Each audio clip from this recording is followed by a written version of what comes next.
Hello friends, আজ একটা নতুন রেসিপি নিয়ে চলে এসেছি। আজকে বানাবো সয়াবিনের পকোড়া। সো দেখো, সয়াবিনটা ভিজতে দিয়ে দিয়েছি গরম জলে।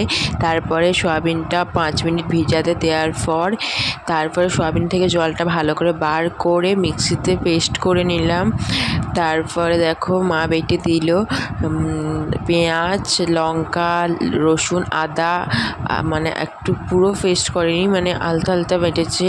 সো তারপর একটু চিনি দিবে, তারপর নুন দিয়ে দিলাম পরিমাণ মতো, সব কিছুই দিয়ে দেবে। সো তারপর বেসনটা দিয়ে দেবে ভালো করে ওটা মাখার জন্য।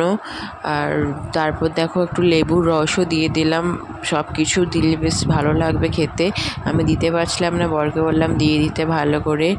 তারপর দেখো ওই মেখে নেবে, একটু সর্ষের তেলও দিয়ে দিলাম, ভালো করে মাখতে হবে। তো তারপর দেখো হলুদ দিলাম, হলুদ আর লঙ্কা গুঁড়ি এটা দিতে ভুলে গেছিলাম। লঙ্কার গুঁড়ি আর হলুদটা না দিলে একটু কালার হবে না, আর হলুদটা তো দিতেই হবে। আর লঙ্কা গুঁড়িটা ঝাল হওয়ার জন্য কাঁচা লঙ্কা দিয়েছি, তাও একটু লঙ্কা গুঁড়ি দিলাম, আর একটু জলও দিয়ে দিলাম, ভালো করে মাখাটা হবে তার জন্য।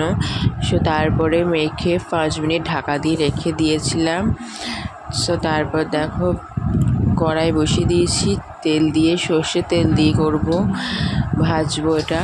তো দেখো বর গোল গোল করে পাকিয়ে দিচ্ছে, মানে তোমরা চ্যাপটাও করতে পারো আর গোল গোলও করতে পারো। আমরা গোল গোল করেছি, খেতে দারুণ হয়েছিল। আর আমরা গ্যাসটা একটু কমিয়ে দিয়েছিলাম, কমিয়ে করলে ভালো হয়, নয় তো জোরে দিলে পুরো ওপরটা পুড়ে যায়, ভেতরটা কাঁচাই থেকে যায়।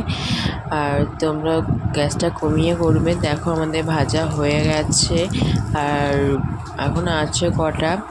ভালোই লাগছিল খেতে, দারুণ লাগছিল। এই ফার্স্ট টাইম করলাম।